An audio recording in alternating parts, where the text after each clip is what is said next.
होपोनो prayer करते समय आपको एक पॉइंट का बहुत अच्छे से ध्यान रखना है, वो ये कि आप जिस चीज़ की क्लीनिंग कर रहे हो कहीं उसके पीछे कोई मतलब तो नहीं बन रहा कि कोई काम बन जाए इसलिए क्लीनिंग कर रहे हो।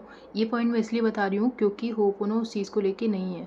होपोनो कभी भी किसी काम को बनाने के लिए नहीं होता है। होपोनो एक फॉरगिवनेस प्रेयर है। तो अगर जैसे मान लो कि कोई आपसे दो इंसान अगर आपसे कोई फॉरगिवनेस मांगने आए, तो एक जो है वो कोई काम बन जाए इसलिए आपसे माफ़ी मांग रहा है, और एक जो है वो काम के लिए नहीं, वो आपसे रियल अपनी पूरी रिस्पॉन्सिबिलिटी लेके आपसे फॉरगिवनेस मांग रहा है। तो आपको तुरंत पता चल जाएगा कि जो आपसे फॉरगिवनेस बिना किसी मतलब की मांग रहा है, आप तुरंत उसको फॉरगिव कर देंगे। 2 सेकंड में आपको उसकी वाइब बहुत ईजिली नोट हो जाएगी, और 2 ही सेकंड में आपको बहुत अच्छे से नोट हो जाएगा कि ये जो वाला जो है इंसान वो किसी मतलब से कर रहा है, तो आप उसको पूरी तरह से फॉरगिवनेस नहीं दे पाओगे। यही चीज़ होपोनो में होती है, यही चीज़ एनर्जी में होती है। वो डिवाइन एनर्जी, उनको सब पता है कि आप किस वे में फॉरगिवनेस मांग रहे हो। कहीं आपका पीछे से कोई दिमाग तो नहीं चल रहा है किसी तरह से।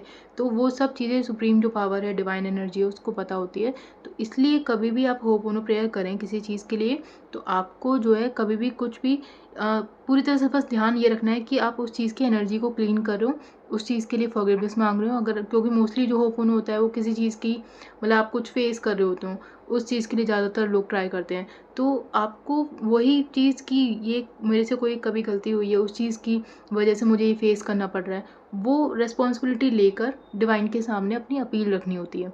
इस तरह से जब आप होपोनो करते हैं उसके रिजल्ट्स बहुत बेटर मिलते हैं। क्यों? क्योंकि ये सिंपल सी चीज़ है, जब आप दो इंसानों में ईजिली पता कर पा रहे हो तो वो सुप्रीम पावर है। आपको उसमें भी ये इन बातों का बहुत अच्छे से ध्यान रखना पड़ेगा। होपोनो एक फॉरगिवनेस प्रेयर है, तो आप उस पॉइंट का हमेशा ध्यान रखो कि कभी भी आप किसी चीज़ की क्लीनिंग कर रहे हो तो पूरा फोकस उस चीज़ की एनर्जी को क्लीन करने पे रखो।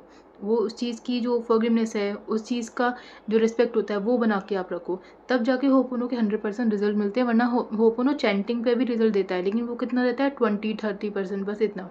आपको पूरे 100% रिजल्ट चाहिए तो उसके लिए आपको फॉरगिवनेस वाला जो एक रहता है कि उस चीज़ के लिए कि मैं मुझे उस चीज़ की माफ़ी चाहिए कि मेरे से ये गलती हो गई है, इस वजह से ये चीज़ मैं फेस कर रही हूँ अपनी लाइफ में, उस चीज़ के लिए फॉरगिवनेस होती है। जब आप इस तरह से होपोनो प्रेयर करेंगे किसी भी चीज़ के लिए, आपको बहुत अच्छे रिजल्ट मिलेंगे। Thank you.